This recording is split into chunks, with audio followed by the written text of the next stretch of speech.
U.S. President-elect Donald Trump has said he plans to deport 11 million undocumented immigrants, and that now has Canadian officials bracing for what it could mean at our border.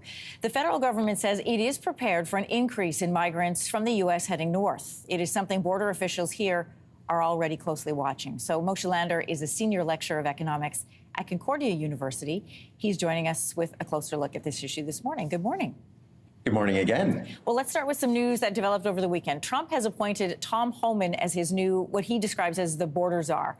Homan, as some people might remember, was the acting director of U.S. Immigration and Customs Enforcement in Trump's first term. He oversaw the zero-tolerance policy that saw thousands of children separated from their parents at the border, those kids in cages images that became famous. How will a similar tough stance by the U.S. affect us here in Canada?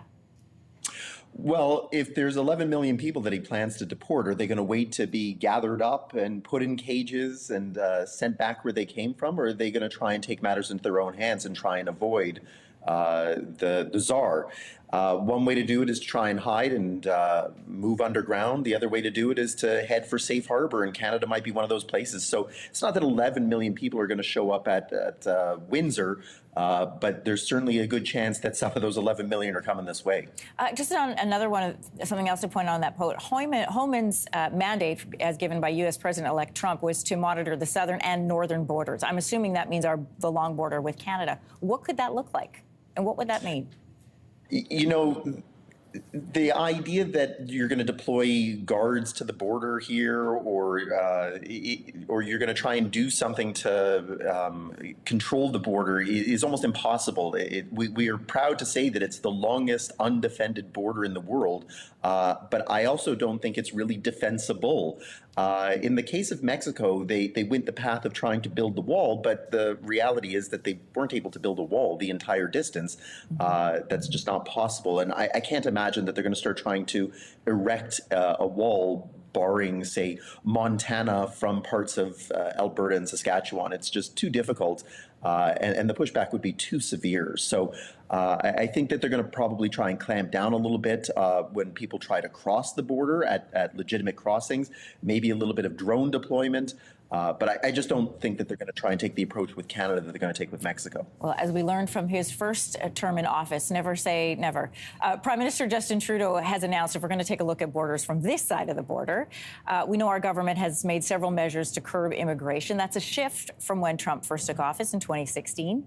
In 2017, the Prime Minister posted a message to social media that said, "To those fleeing persecution, terror, and war, Canadians will welcome you regardless of your faith. Diversity is our strength." What effect could Trudeau's new messaging have on asylum seekers that are considering coming this way?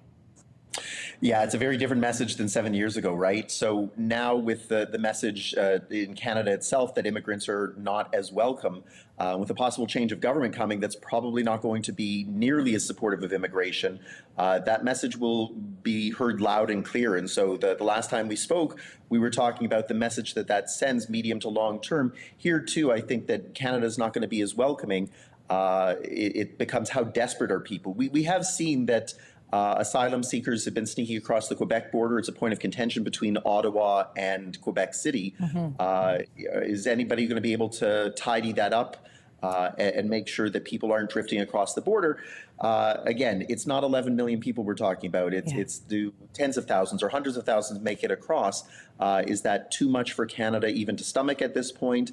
And will Canada try and beef up its border and work cooperatively with the U.S., at least on the ethical part of trying to limit immigration, not the unethical way that they've done it in the past? Yeah, Premier Legault already saying he wants weekly reports on illegal migrants coming across his border there in Quebec. Listen, we'll have to have you back, talk about third safe country agreement and how that is affected with this new administration and the new immigration laws. Moshe, thanks for coming with us this morning.